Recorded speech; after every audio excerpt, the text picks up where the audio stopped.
Das coisas mais simples às mais complexas, as criações humanas foram moldando a vida em sociedade a acontecer de forma cada vez mais rápida.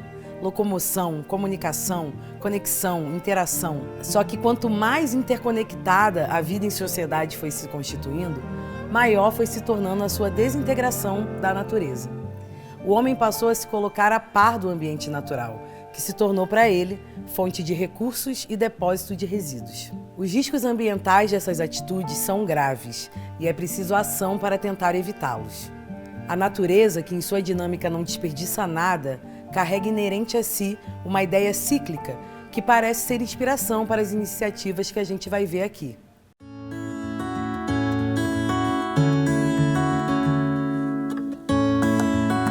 Enquanto a Amazônia e outras regiões do Brasil sofrem com o desmatamento e com a exploração ilegal da madeira, as cidades encaram os resíduos das florestas urbanas como um desafio de gestão. Atualmente a cidade ela lida com quase 50 mil toneladas de resíduos, incluindo galhos e troncos, né, todos os anos. Essa manutenção tem um custo mensal de quase 5 milhões de reais por mês para a Prefeitura de São Paulo. Então, grande parte desses resíduos eles vão para a compostagem ou para a geração de energia, quando não para aterro sanitário. Se essa madeira pudesse ser aplicada, né, antes de virar composto ou de virar energia, a gente estende o valor dessa matéria-prima e beneficia outros segmentos da sociedade, né? Uma coisa que eu adoro nas madeiras é que cada uma é muito única, assim, então tem uma brisa, assim, a gente pega cada pedaço de madeira, às vezes tem uma característica muito única, que é muito interessante enxergar potenciais usos para ela, assim. O Dapoda ele nasceu de um projeto institucional aqui da Universidade de São Paulo e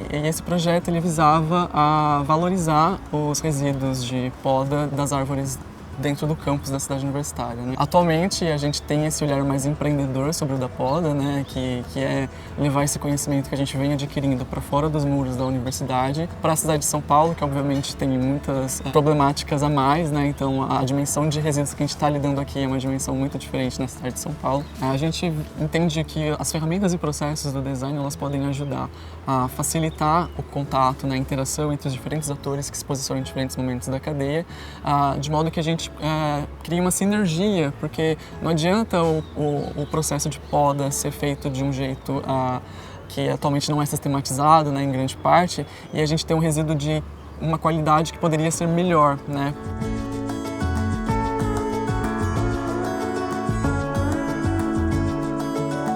Florestas. Fundamentais para a manutenção do clima no mundo e nas cidades, elas trazem consigo alguns elementos instigantes. Diversos estudos científicos apontam hoje para a existência de uma espécie de internet florestal. Árvores e plantas em comunicação, trocando informações e nutrientes através de uma rede complexa de micélios, a ramificação dos fungos. When you die, you actually pollute the earth. But due to our modern way of living, we actually have a lot of chemicals in our body, 219 on average to be very precise.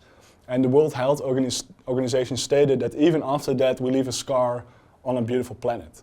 Biodesign means to me is really collaborating with living organisms instead of working with dead materials. So imagine a world in which your everyday objects are alive, like your t-shirts is self-healing, we can grow homes, and of course we die in a living coffin. So I started exploring this living world and I came across like a lot of organisms, one of which was mycelium. And mycelium is like the root structure of mushrooms, and they are known to be the biggest recyclers on our planet. So what they do, simply said, something dies, they turn it back into plant food that allows new life to flourish. And then I thought by myself, okay, well, we have this crazy recycler, why are we not using it? Like, how do I go back to Earth? So we decided to design the world's first coffin made from mushrooms that enables you to no longer pollute the Earth when you die, but actually to enrich it. Tecnologia, para mim, é um conhecimento técnico aplicado, não necessariamente o que é digital, né? Então, eu entendo a tecnologia como marcenaria, como crochê, como bordado. Tecnologia é meio, não fim. O design, para mim, é processo. Ele é desenvolvimento, fluxo. Ele é o lugar do encontro ali das multidisciplinaridades. A inovação talvez seja o resultado de processos diferentes, de múltiplos olhares para a construção de uma solução. Esse espaço foi cedido pela prefeitura do campus para que a gente pudesse alocar os troncos e galhos provenientes das podas das árvores aqui da própria cidade universitária. Então eles são todos descarregados aqui, ficam misturados e a gente tem que ter um processo de identificar as espécies e separar posteriormente. Esse processo é análise macroscópica da madeira. Você consegue limpar a superfície da madeira e pela constituição eu consigo saber que é uma tipuana. A gente está ainda experimentando as utilidades da tipuana, mas ela está dando uma resposta legal para mobiliário. É uma árvore bem ornamental, mas dá muito problema de manutenção e não é nativa, né? O que não é muito legal para a cidade.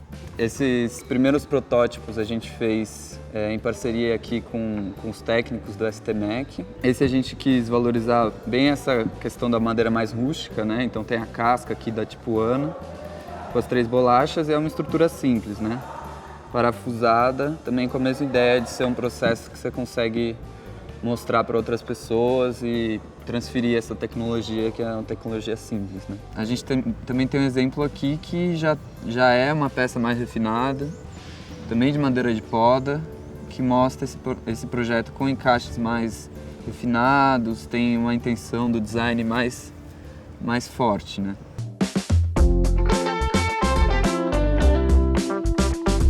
We go into the forest and we look for certain types of fungi.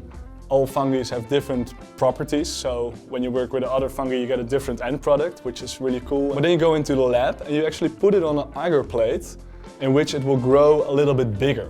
So actually the whole process is all about nurturing the organism and making it bigger and bigger and bigger, till the point you can actually mix it with substrate, so for example with wood chips or hemp, and then you can put it inside a mold, almost like you're baking a cake, with the right conditions, adding some secret ingredients. In only 7 days you can grow like a full product that is completely biodegradable and adds to the environment. And for me, when I started this journey, my first goal was, okay, we're going to build it, prototype it, and we're going to turn 1 human into compost.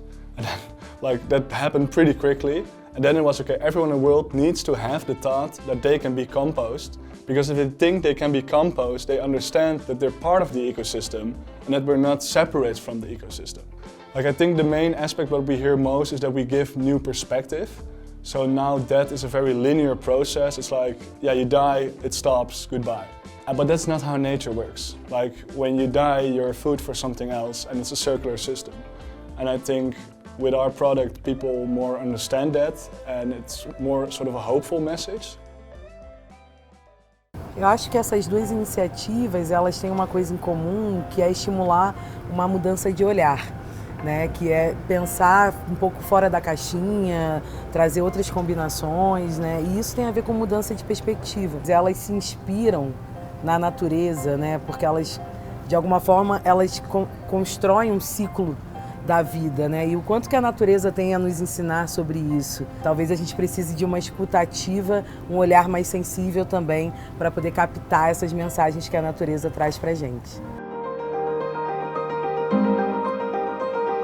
Como a gente pode disseminar, né, um olhar diferenciado sobre a madeira urbana para a população? Né? Como a gente pode, em pequenas escalas, dar esse material em workshops para que as pessoas criem pequenos objetos e testem, né, essa madeira? Seria mais inteligente identificar formas de manter esse material aqui, estimular a economia local, capacitar pessoas. Então a gente vê a ideia do design, não só de produto, mas de promover esses serviços como um facilitador mesmo de agregar valor, não só ao material, mas à própria cidade de São Paulo como um todo. Tudo que a gente está fazendo é experimentar, né? E a gente vê cada experimento, cada erro e também cada acerto como uma evolução também para a sociedade como um todo, mostrar novos modos de olhar para esse material. Então a gente enxerga muito esse período como um período de transição e o da Poda como um dos laboratórios que atuam nessa experimentação visando a um futuro melhor.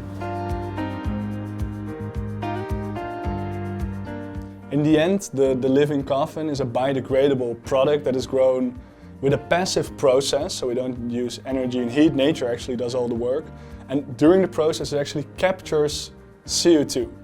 So that's quite interesting, of course. And the end result is a biodegradable coffin that dissolves into the earth in 45 days.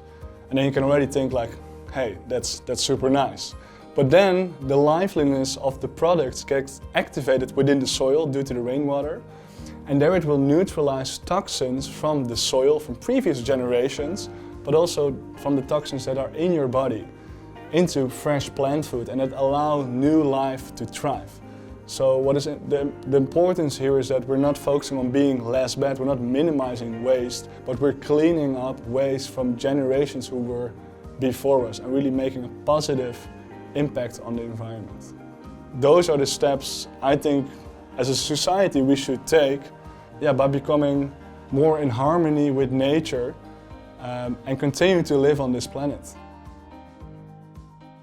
Olhar atento, uma escuta sensível sobre esses processos que são naturais e que acontecem há tantos anos, né, há tantos séculos, podem ajudar a gente também e colaboram com essa ideia de trazer uma materialidade, eu acho, né, trazer uma imagem também. As nossas respostas que a gente quer e que a gente precisa, elas não necessariamente estão fora do nosso campo de visão ou estão fora da nossa realidade. Na realidade, elas estão dentro, a gente é que precisa ter um olhar mais aguçado e sensível para poder entender um pouco e fazer essas ligações, né? Evitar o desperdício se constrói, aqui nessas iniciativas, dentro da lógica poética do ciclo da vida. O tronco que se transmuta após o corte, o corpo que alimenta o solo após a morte. As inovações e criações humanas seguirão acontecendo, e é importante que tenham cada vez mais esse pensamento de inspiração, proteção e regeneração da natureza.